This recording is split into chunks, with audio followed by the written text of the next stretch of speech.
There was nothing else at all in the whole world but football.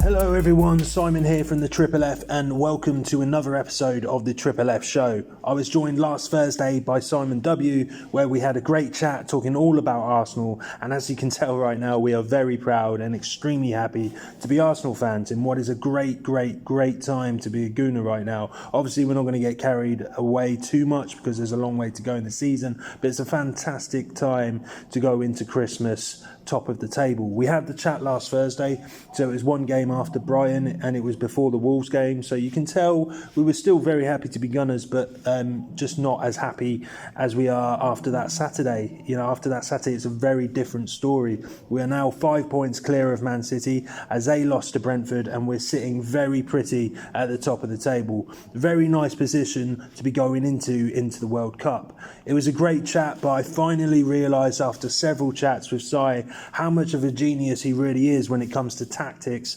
and his reading the game.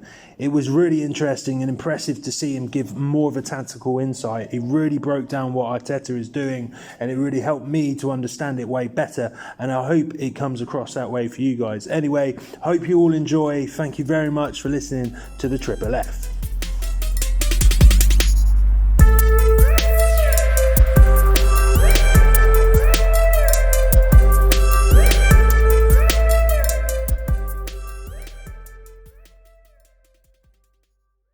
Yeah, the Arteta piece, honestly, he's convincing me partly because of the documentary, but partly because, I've gone from being really annoyed with this whole process to being incredibly proud. I live in a boarding school here, and I have a lot of friends who are fans of teams like Chelsea and Man U, etc. And I tell them, you don't have the guts to do what we did. You don't have the guts to do the big rebuild. And I don't know if any club in the Premier League, maybe Klopp's Liverpool, because they were finishing 7th, 8th. They need a big rebuild. I don't think Man U have the guts to do it. I don't think Chelsea have the guts to do it. I'm incredibly proud to be an Arsenal fan because we had the guts to go down to the bottom of the table, to be 16th that day on Christmas of 2020, which is awful. It was awful. It was awful for my mental health. It was awful for everything I believe in. It was awful. And here we are. We are back. We've built from the bottom up. We've built the right squad. It's just fantastic. So I do give Edu and Arteta a lot of credit. Very happy right now. Yeah, it's great how we're able to sort of see things with hindsight, but yeah, I'm completely with you how at the time, especially 2 seasons ago, when Arteta's first, full season, there were sort of mitigating circumstances. The fact that it was, during COVID and everything, and he himself can, also caught COVID, was one of the first people to have caught COVID, not just one of the first football managers. So it was it must have been a testing time for him, but also for the club to have to sort of deal with that. But yeah, just going down to 17th at Christmas it was hard to take. To see Arsenal, the mighty Arsenal, in that position was horrible. But like you say, if you can look back at it now and see the fact that it was all for where we are now, then my God, I'd go for it all again just to get to where we are now. It's brilliant being where we are now. Yeah, we've talked about this before. Whoever took over from Wenger was going to have a very difficult time because of the age of the squad, because of all those contracts. I always said, the moment that Sanchez left, we had to sign Ozil to that massive deal. And then the thought of losing Aubameyang meant we tied him down to a crazy deal. And I was all for it at the time. But whoever took over from Wenger, Emery, was always going to struggle until we decided to paper over the cracks for a couple of years. That wasn't working. And when we eventually decided, let's rip it up, we did have the right team in place. Getting rid of Raul Sanllehi and all of his bungs and all of his, behind-the-door payment. Yeah, absolutely. And Gazeta and the guy Sven Mislintat, who was supposed to be the great hope from Dortmund, you look at what he's done to Stuttgart, they're okay. But that we have the right team in place, and the fact that we went down the bottom and rebuilt, and we've rebalanced the squad, which is the phrase they always use now. We've got a younger squad, we've got lower wages, and we've got a desire and a tenacity to listen to Arteta's plans. And one thing I said recently was about larger players. I kind of agree with him in a way. I think that Arteta needed young, malleable, hungry players. Just to sort of go back to the whole rebuild topic that you were talking about there, who do you sort of lay most of the credit at for this big rebuild? Is it Mikel Arteta? Is it Edu? Is it Josh Kroenke? The owners. Yeah, I do think the moment that the Super League was rejected by the people, that they realized they couldn't just milk that cash cow. They actually had to win things on merit. Like we had to be good enough to get into the European competitions, to win some games, to get prize money from that, to have younger players we could invest in. I think for a couple of years after Wenger, those conversations about the Super League were happening, and the Kroenkes thought, yeah, this is fine. This is what we'll do. Guaranteed income. Who cares about the league? And as soon as that went south, I feel like they realized, okay, we got to go now, and they spent money.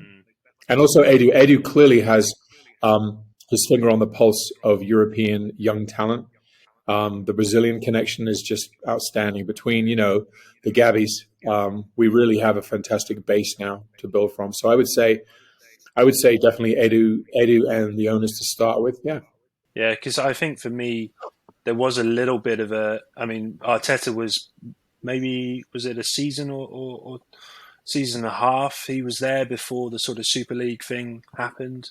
And Edu as well was there for a little bit before. So I think it's a case of just sort of all the pennies and cards sort of falling into place a little bit conveniently. And, sometimes you have to have a little bit of luck on our side. And I think Arsenal have definitely profited from that. But yeah, the intentions from the Kroenkes and the intentions from Josh, especially Josh, because, let's be honest, I think it's Josh who's definitely got his finger on the pulse a little bit more than his dad when it comes to Arsenal. And I think Josh has really been the one to sort of turn the boat around and steer it in the right direction.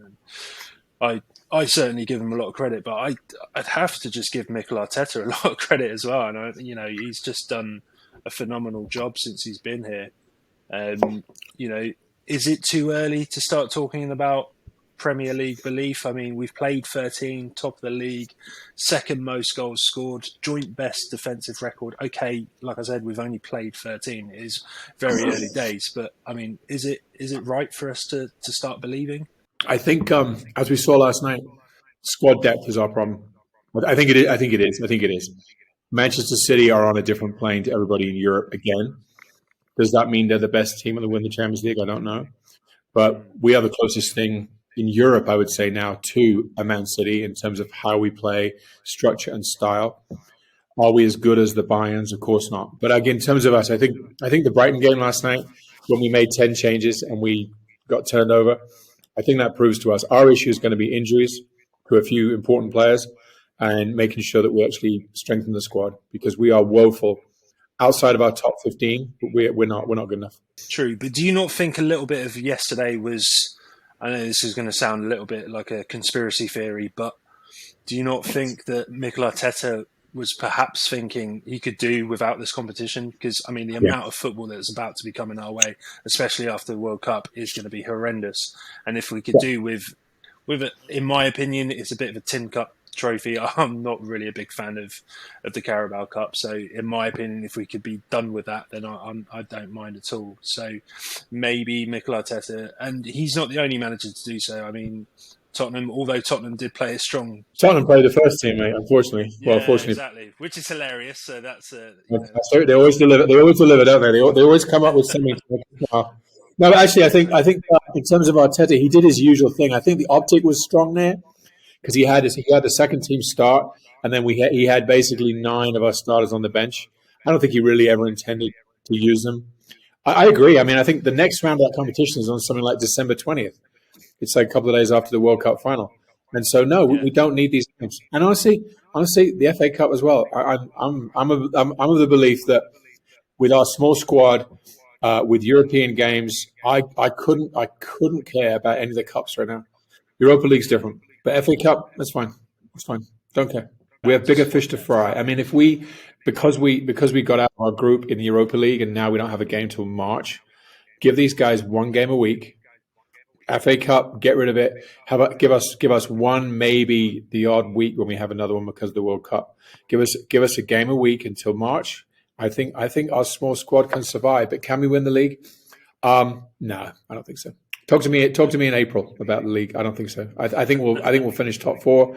I think we'll also have a patch where we lose football matches. We're going to lose some games, and we're going to lose a couple in a row. And I think Arteta's going to be really stretched. He's going to be really challenged, and I hope we have the fortitude to deal with that. I think a Haaland injury changes everything for the whole league. Yeah. If he is fit, of course he's not going to the World Cup, so that boy is going to be sat with his. But then again, it's the same for Odegaard, But no, I think we are the next best thing out there. Are we playing above ourselves right now? Yes, I think we are.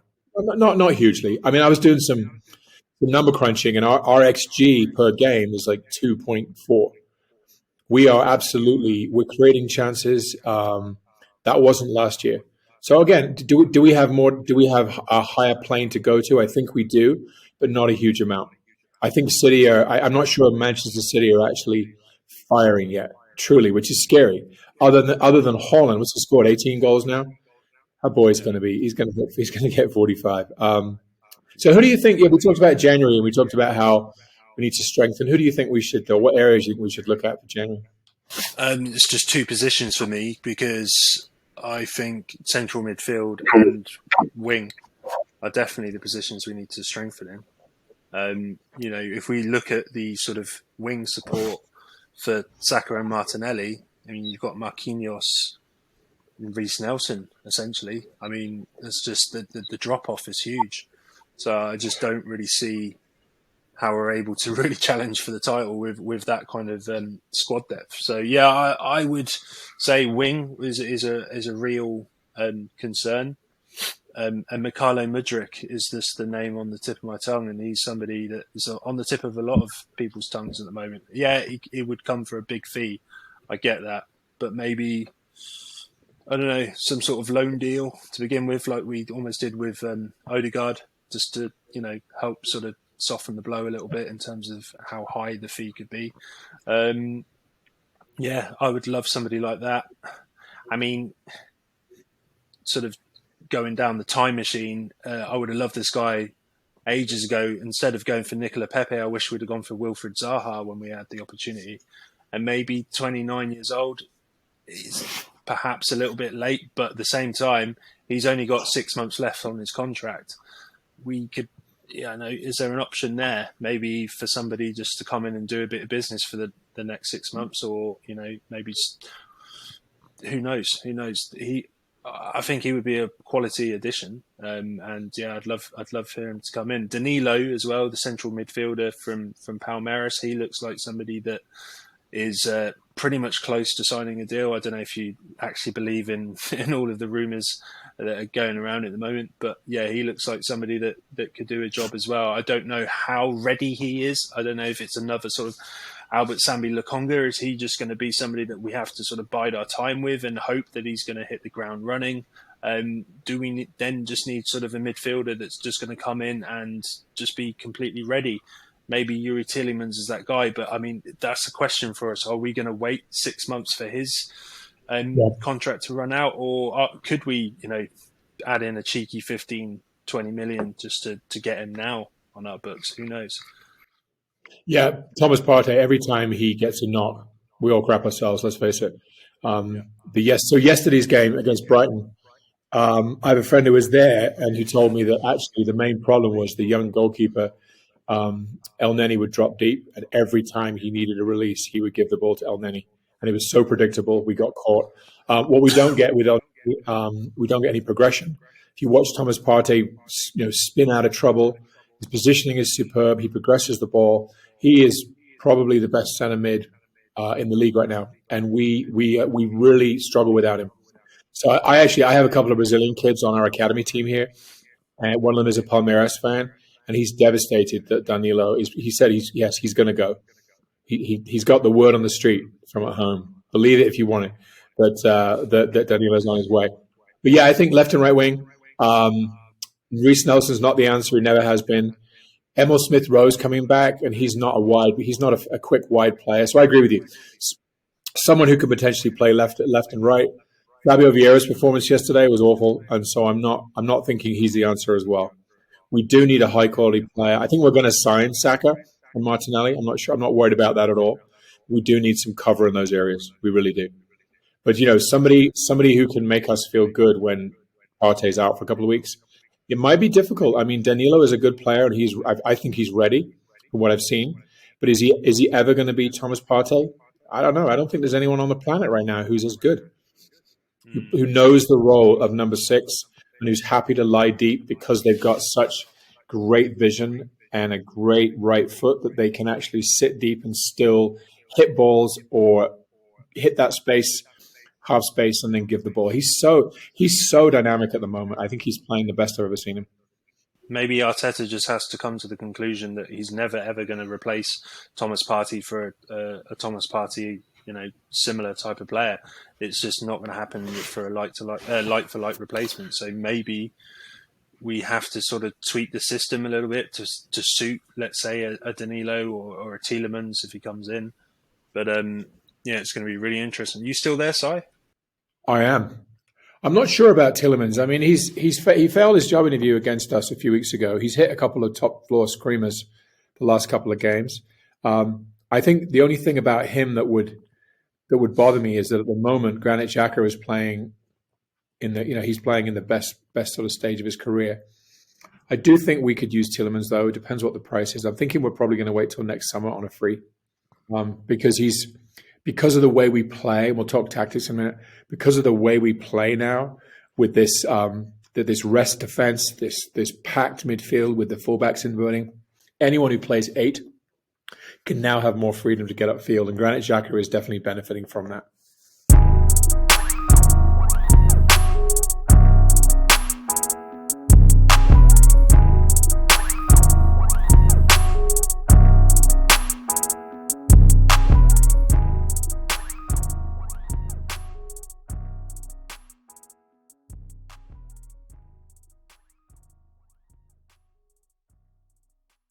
Let's talk about tactics for a minute. Like the Arteta, the new way of playing. The thing that I love as a coach here, we're always, with our academy team here, we're always tinkering with, are we going to play 4-3-3? Are we going to play wing backs? Are we going to play? So it's always in my mind, and a lot's been said about it. But the way that Arteta, getting back to him, the way that we now have Ben White and Zinchenko sitting either side of Partey, inverting, just like Man City.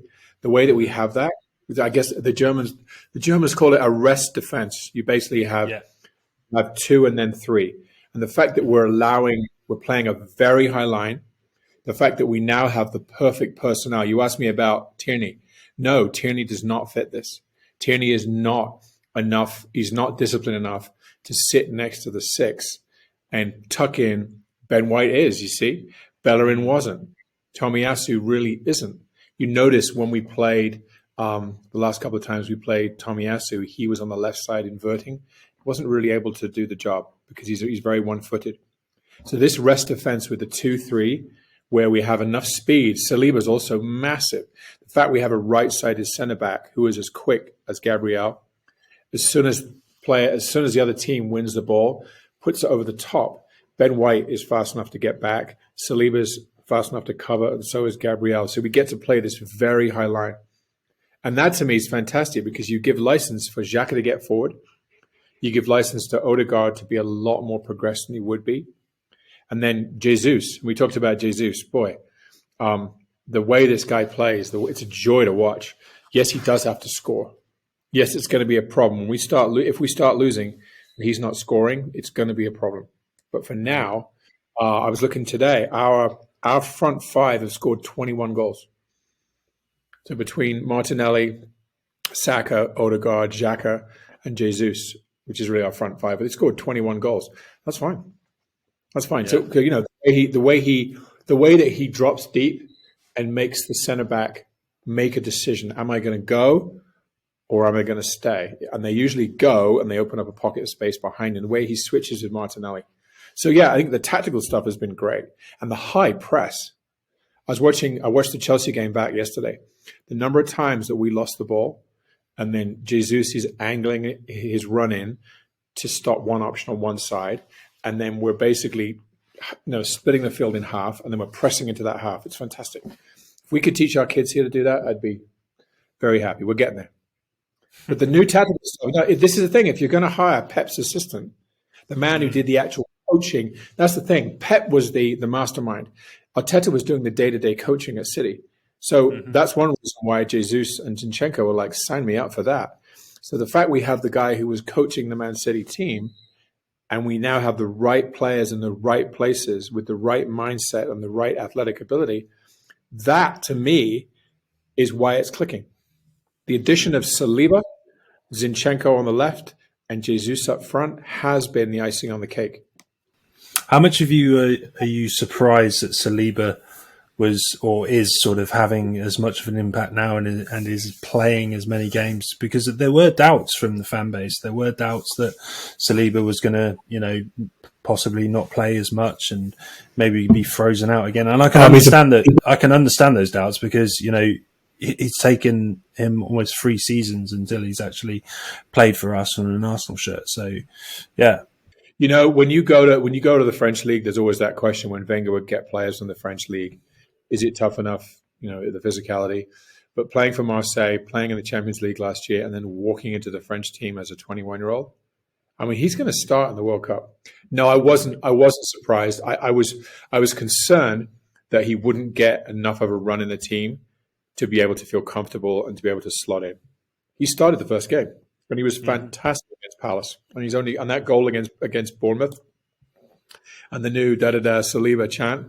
This kid's going to stay. And no, he's outstanding. And he allows us to play. He allows us to play the way we are because he's now given Ben White the chance to play either wide or in that inverted role. And he's given us the pace. Because, again, if you're going to play these inverted fullbacks, you leave space behind.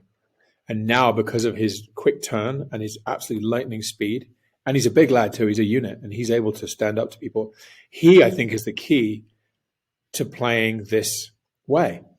If we had a Rob Holding in there, or if we had Ben White playing centrally, who would be the inverting fullback? It wouldn't be Tomiyasu. We don't have that player. No. So I just think that the Zinchenko White Partey in the middle is it's fantastic to watch.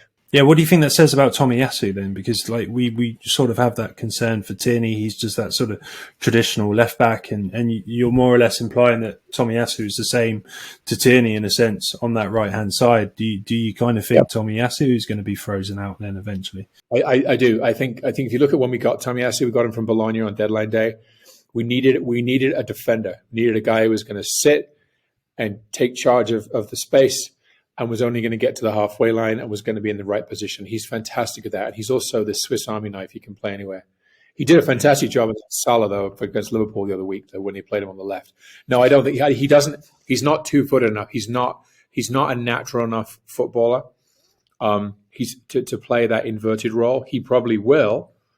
Ben White is the key, though, to all this progression, all this new linking that we have and the confidence we have going forward. No, I think Tomiyasu is a great player. Again, I have a Japanese player here who's just a huge fan of Tomiyasu, who we talk about him every game. I call him Tommy. But no, he knows he's pretty limited. But again, Tuesday night in Stoke, you need a right back who's going to sit, play the position, big in the air. Does he have a future as a squad player? Of course he does. But no, I think as we progress, we need to start thinking about players that can play in the back line who really are 2-footed and are confident and can progress the ball. And Ben White is just perfect for that role. Perfect. I don't know whether Arteta actually had him in mind for this. Maybe he thought, what a genius if he thought Saliba's coming back, eventually White will play in the middle. If he did, then hats off. Yeah, I mean, there was no sort of suggestion in any of the previous seasons. There was only one season that Ben White was with us last season, but there was no inclination that Arteta was going to play him at right back. So maybe it was just a case of I need Saliba in this team and I need White in this team, and let's just try and make it work somehow. And I think this is just, we've sort of come to this conclusion. getting on to the big questions that I've got written down here for you, Si. Arteta's biggest strength. His biggest strength now is that he knows what he wants. He knows how he wants to play, and he always knew that he knew how he wanted to play, but he didn't have the personnel to do it. Mm-hmm. Not until this season, where the contract's gone. I think the key for Arteta's development to where we are now is not the summer just gone, but the last summer. Because we got the Tomiyasu, the player who could defend. We got Odegaard. We got all these players of a younger age who would listen, who wanted to play, and who could grow together. And add to that Saka, Martinelli. That was the moment when I really felt as though we were going to progress, apart from the first 3 games of the season when we were bottom of the league. After that, those guys were always going to grow. But Arteta knows what he wants to do. Was he always going to implement the Man City system? Yeah, I think he was going to try. But it took 2 years, 18 months, between the Cronkies, Edu, to actually get to the position where Arteta would have the right players at the right time. And again, that Zinchenko, White, Partey middle, to me, shows that was always the goal. Always the goal. I doubt you could play that system without a player as good as a Rodri at Man City or a Partey with us. There's not many centre midfielders who would be comfortable playing as a 1, not a 2. There are not that many confident, big, mobile, progressive number 6 players in the world, and I think we have one of them in Partey. Mm-hmm. Yeah, what's he good at though? I think the documentary really helped for me to see his passion, to see how he frankly kicked out Aubameyang, and he should have done. The man has real guts, real fortitude, and he knows what he wants, and he does care deeply. I think he comes across as very, very nonchalant in interviews, and I think he has to. But that now makes sense to me. He doesn't want to do that. He's just a smart human being. He wants to work with the media to not let anything out. He is good. He's good. And tactically, the tactic stuff for me is what's really swung it. The fact that we're Gegen pressing up front, we've got the rest defense at the back. I love watching this team play.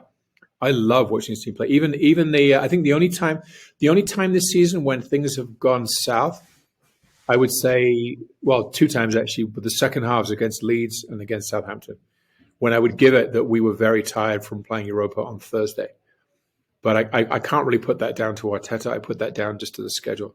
But I feel confident this team is going to have really, really tight structure. We're going to play a high line. We're going to be confident. So yeah, I think Arteta, he knows what he wants, and now he's able to put into place. Good. It's a good thing to be an Arsenal fan now.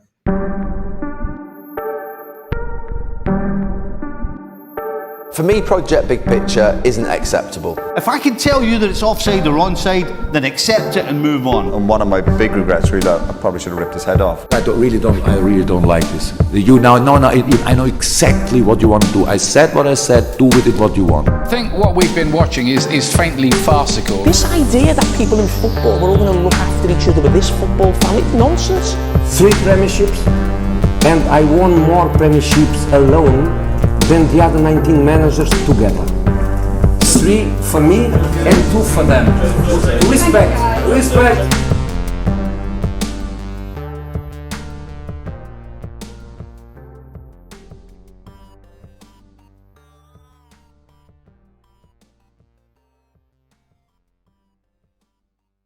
I think for me, his biggest strength is his vision and the sort of galvanization of the squad, not just the players, but also the backroom staff, Edu, Josh, whoever you want to say, just getting everybody on board and getting everybody facing in the direction that Arteta wants to go in.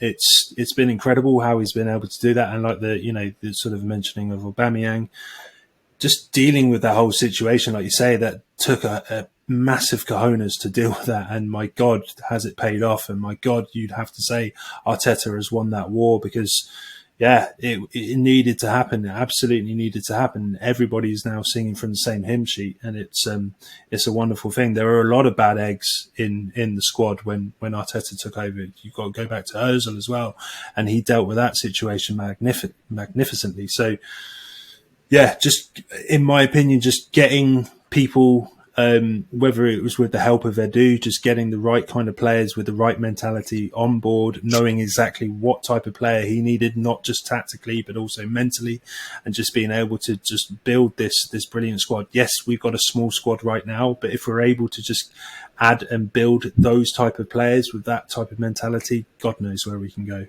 Absolutely, God knows where we can go. So it's exciting times. It really is. It really is. And I think, you and I have known each other for long enough to have had very different conversations here. And I think, I'm not sure we spoke right after the Villarreal game, but I was losing my nut at that point. And the fact we played a false nine in a European semi-final, which was Smith Rowe, who really didn't know what he was doing, to me was scary. At that point, you and I talked, and I said to you, I'm concerned because of some of the team selections. And now I see it. Now I can contextualize that. The team selections were because he really didn't have the staff. He didn't have the playing personnel. But I was definitely concerned. Was it a year ago? Maybe a year ago. Yeah, it was a year ago. Yeah, when we got rid of Aubameyang this time last year, we were left with Eddie, who clearly wanted out. We can talk about him in a minute. Eddie, who clearly wanted out, and Laka. Laka's only trick, if we think about Laka and Jesus, Laka's only trick was coming deep in the midfield to receive the ball, to hold it up, to create space in behind those half spaces for Saka and Smith Rowe. And it worked for a while. Yeah, exactly. But, and Jesus now is pulling defenders everywhere he goes. He is disrupting. Yeah. He's forcing defenders to make decisions because of his movement. If you get a chance, just replay a game and watch where Jesus pops up. I'm not crazy when he's in the left back spot, but when he and Martinelli switch, when he and Saka switch, when he comes deep and pushes Xhaka up, the defenders, they're always focused on him, and they look at each other and there's panic. What do we do? Do we go? Do we say? Do we sit? And everything they do, it's all about putting stress on their structure, and he does that beautifully. But no, I was definitely concerned when Laka was the only option. You and I talked about, do we sign a massive striker and sign a young kid in behind? And we did. We signed Jesus, and we re-signed Eddie. Eddie and Nketiah, that's another discussion point. Yeah, let's talk about Eddie then. Not for me. No. Just I think not doing the business. I never thought he was good enough. Let's face it, Eddie won his contract, and let's face it again, we're protecting his value. Are we convinced that Eddie Nketiah was the finished article when we re-signed him? Of course not. But if he was going to become the finished article, he would then have value if he was on a 2 to 3 year contract. I don't think he's good enough. He scored yesterday. Haven't seen the goal. Apparently it was okay. He tries to play in the same way as Jesus. He's not getting a run in the team, but would you want to put the team on his back? I wouldn't. For me, I can kind of understand why he's not having the season that he had last season when we needed him, when he came in and sort of saved our bacon, per se, because he was playing down the middle and he was playing, he had a consistent run of games. I think it took him about his third game until he actually sort of hit the ground running and was able to show us what he's all about. And I think that's what Eddie needs. He's like an old sort of rusty motorbike that needs to be given a few sort of attempts before the engine gets running. And I think, is he ever going to get that opportunity as a number 2? I don't think he is. He's not going to get a solid run of games. Maybe if Jesus goes out, but can we then, risk it by having to wait on Eddie to get up and running for those 2-3 games? We kind of need a striker, almost like just trying to think of strikers that are really good at sort of sitting on the bench and just sort of coming on and doing the business. There aren't many that can do that, so I can see how that's a difficult find. But yeah, I'm not too sure. What I do think is a little bit unfair for Eddie is that he's played out wide a lot of the time since Jesus has been brought in. So maybe it's that sort of going against him. So I can sort of sympathise with him a little bit on that. But I think we just need another option. I wouldn't mind keeping Eddie. There's no problem in having 3 strikers. A lot of squads, a lot of clubs have 3 strikers. I'm more than happy to have that. Eddie, or maybe just another striker that can play out wide and then have the option of playing down the middle as well. There's no harm in that. Maybe a Cody Gakpo, just sort of plucking a name out of the air. that's another possibility as well. Gakpo failed his interview for me in those PSG games. Wasn't that impressed with Gakpo at all. But one of the things that's been mentioned is, when will Martinelli play down the middle? That scares me. I don't want Martinelli going anywhere. He needs to stay in those wide open spaces and scaring the crap out of every defense and pulling defenders out of position, switching with. But then again, I don't know. I think Eddie was very lucky. Right place, right time. Do we need a striker in January? I'd love a striker in January. I just have no idea who. No idea. I don't know. No one. Because I don't think Arteta's going to want to go for someone like a Scamacca. I know he's gone now, or a Thomas Schick that you and I have spoken about. That's not how we play. It's all about the rest defense, the 3 and the 5 players. It's moving defenders out. It's taking up those half spaces. It's all of that little stuff. And again, now apparently Thomas Partey wants to shoot. So now if that doesn't work, we can just lay it off to Partey and he'll top bins. But no, I think in terms of Arteta's weaknesses, though, I think we're going to find out. Last year, one of the things that really annoyed me and really made me question him was when we lost to Palace, albeit we lost Partey and KT, which I had a feeling the whole thing was going to go south at that point with those two gone. But losing to Southampton and Brighton right after that, those three losses in a row undoubtedly cost us Champions League. That was concerning to me. There have been signs this year, though. Every time we concede at home, you notice that, the volume in the crowd goes up. We start the Saliba chance and we score. But Arteta's test is going to be when we lose 1 and if we lose 2. He needs to be able to stop the bleeding and have us move forward. Because we've seen him, the first 3 games of last season undoubtedly was a very traumatic time for everybody. And then those 3 games in April, they defined our season.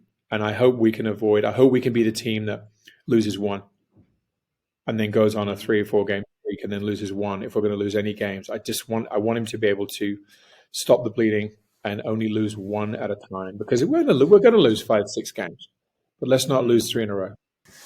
That's the thing. I mean, it will take a sort of 3 losses in a row to bring us out of the top 4, because we're 11 points ahead of Man United in 5th. So it's going to take one hell of a blow to our win record to fall into that danger. So I don't really see that happening. I don't really see us falling off the cliff as much as we are worried that might happen. I don't think it is. The only thing that could possibly do that is if Partey gets injured. I think he's the one, like you've mentioned before, he is the one that if we need to sort of wrap him up in cotton wool and bubble wrap, whatever you want to call it, and just protect him at all costs, because he would affect the way we play massively. So if he's not on the pitch, so it's going to be interesting. Maybe if we brought in a Danilo, and maybe now El Nenny's back, because I think El Nenny did a similar sort of job to Eddie last season, where he came in and was not necessarily innovative, or he didn't sort of raise the roof, he didn't set off the fireworks, but he did a job, and that's maybe just what we need, as long as we can just not have a massive injury to Thomas Partey, where we've seen that so many times in his Arsenal career.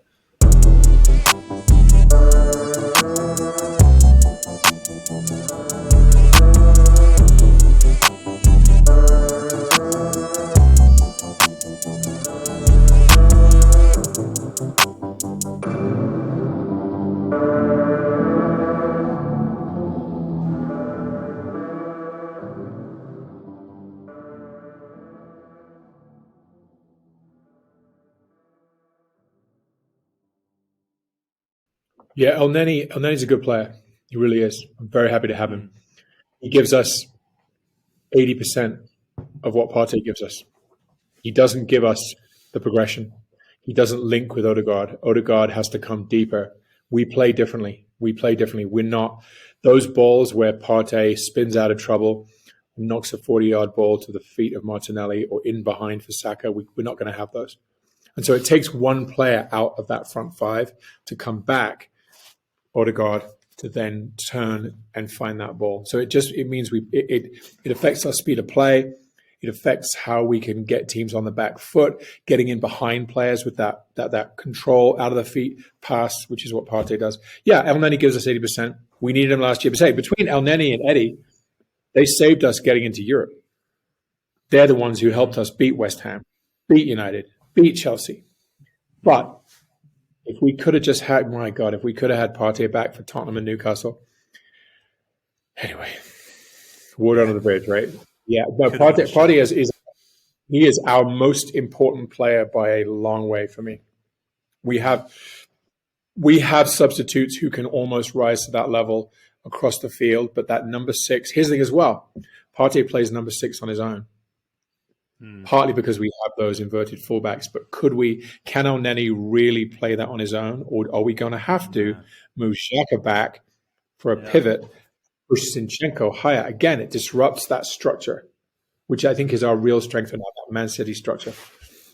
So Wolves, is it Wolves on Saturday? Is it Saturday this week, Wolves? Yes, yeah, it is 5 o'clock, I think. So, I've got no worries about that. I don't think the loss last night to Brighton is going to sort of cause a disruption. I think we'll be fine. I think we'll just go full strength. Obviously, we'll go full strength again. And I think we'll just have too much for Wolves. This isn't the Wolves side of, 2 years ago. This isn't the Wolves side as it was under Nuno. This is a very poor Wolves side. And I think we're quite lucky with the timing because we've played a lot of teams in the past where we get the old new manager bounce. And, it's that just always goes against us. But it's luckily we are going in against Wolves just before Julian Lopetegui is going to be appointed. He's agreed to be the new Wolves manager, but he isn't going to take over, I think, about a week or something after we play them. So we're quite lucky in that regard. But yeah, I think we've just got absolutely everything to beat them, even if it is away for us. I think, we should crush them, really. I have nightmares of that game when David Luiz, we took the lead. I think Pepe, it was in 2020. 21 maybe, Pepe took the lead, and then Luiz got sent off. They got a penalty, and then I think Ruben Neves had a top corner from 40 yards.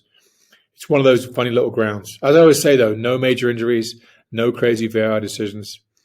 I suppose I would take a point, but no. This is one to win. This is one to score first and then score again and score again and score again. You're right, they're down.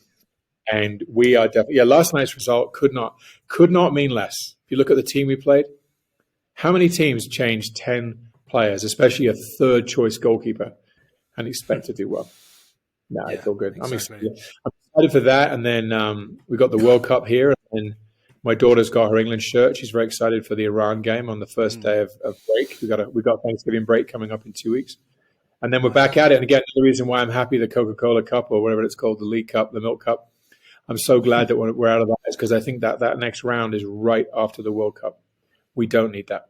Cool, man. Right, we'll have to wrap things up, buddy. It's been a pleasure as always, Si. It's been way too long. We're going to have to make this a bit more of a regular thing because especially this season, Arsenal were just playing so well.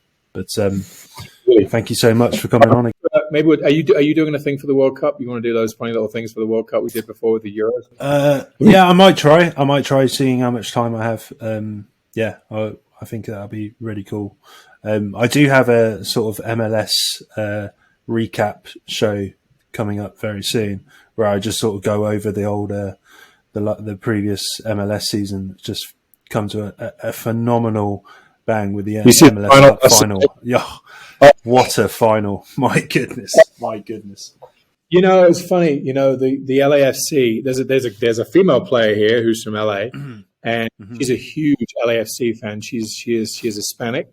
She's from South Central Los Angeles, and she said, you know what? This Oakland team, or this LAFC team is the whole buzz of LA. It's such a huge thing. And if you look at the black and the gold and all that, they basically replaced the Raiders. It's the same fans. It's that I bet you that end zone, that like end behind the goal must be crazy. It must be like the old black hole of the Raiders. But yeah, it's so good to see. It's so good to see. MLS is getting better. I mean, the Colorado team here is pathetic. But hey, the Switchbacks, though, lost the Western Final last Sunday. They go to the Final Four of the USL, man. Well, it's funny. Let me tell you this. The Switchbacks, you never heard of this guy, but they had a guy called Haji Barry, who was the captain of Guinea, and he was the MVP last season. and we sold him to a club in Egypt called Fortune FC. You ever heard of Fortune FC? Fortune FC are the biggest team in Cairo. So he's Muslim. He's out of the cold weather. He's back in Africa. Couldn't be happier for him. Apparently, we got $1 million for him, which is the biggest ever UPSL out the country transfer. So my club here, we got money. We won the semi-final of the Western Conference. Top 4. Oh, my season ticket's only $220. Give me a good year. Nice. All right, fella. Well, hey, have a few weeks of fatherhood. Let's do this again soon, man. Yeah, definitely, man. All the best, buddy. All right. Be good. See ya.